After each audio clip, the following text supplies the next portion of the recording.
Hi, this is Sherry Clausen from Grand Rapids, Michigan, bringing you your daily vitamins for Thursday, February 25th. Thanks for joining me. During the month of February, we've been talking about loving your business, staying in love with your business, and I want to talk a little bit about that today, but in a different way. In October of this year, I'll be celebrating 28 years with Pampered Chef, and often my friends and family ask me, how can you stay in one business for so long? Nowadays that's not very common, but we all know the answer to that, and the answer is when you love your job, it's not like work. And I think we kind of all feel that way, but once in a while you have to fall in love with your business again, just like so many people have told you this month.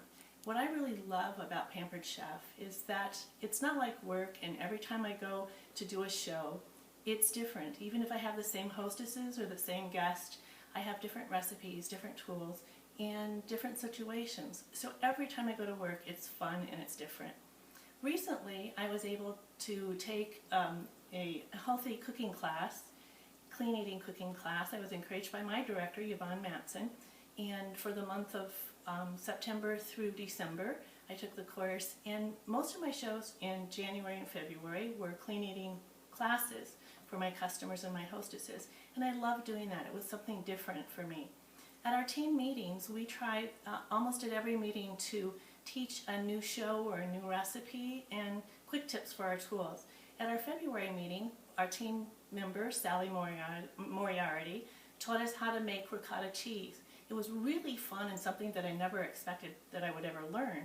So I came home and tried it. I'm not a cook, and it actually worked to my amazement. Now in March, I have several shows that are scheduled ricotta cooking classes, and that goes along with my clean eating classes that I've been doing as well.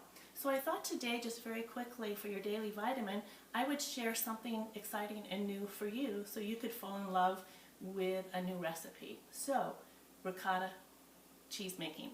So if you want to follow me to the pot here, it's very, very simple and very easy. It is best to use a stainless steel pot. So of course this gave me an excuse to buy a stainless steel pot because I didn't have one. When I first made this, I did it in my all-purpose pot and it was perfect. But I was made aware that that could ruin the finish on my pot when I add in the vinegar, and also it could put a metal taste, a metallic taste to the ricotta. So I don't suggest that. I love my all-purpose pot and I don't want to ruin it. So I quickly purchased a stainless steel pot, and this is working just really well. You want to get 1 gallon of whole milk, not ultra pasteurized. You need whole milk. I did use homogenized, but not ultra pasteurized. And I added 2 cups of heavy cream. Now you don't have to add that if you don't want to. That's optional, but it sure does make it taste really good. So you add that and you heat it up and stir frequently so it doesn't scald. And you want it to get to the temperature of 190, and that's really important. So it will take a little while to do that. Probably about 15-20 minutes at the top. At a medium heat, medium to medium high heat, 190 degrees. Once it hits 190 degrees, you're going to add in 1/3 cup of white vinegar. And you want to stir that, and almost immediately you're going to see some curdling take place. I don't know if you can see this in the video, but you're going to see some curdling take place. You want to stir this for about a minute. And I know we don't have a real long time here, but you can see the curd starting to form here. And just keep stirring. Again, we don't want the milk to scald, but it is curdling really, really well. So just kind of keep stirring. I do have, as I said, a couple classes in March and April in cheese making, and I'm really excited about that. It will give me a chance to show my stainless steel pots and to teach something new. So we're going to let that just continue to curdle. You can see those the curds there, and we want it to really get thick in there. Now what I'm going to do, this ricotta cheese really tastes very good on our artisan bread. So I have some artisan bread for my party tomorrow that's starting to rise in the batter or the bamboo bowl, and I'm using the new lids to cover that instead of plastic wrap. I'm going to take some fresh artisan bread, and this ricotta cheese is excellent on sliced bread with a little bit of fresh honey on it.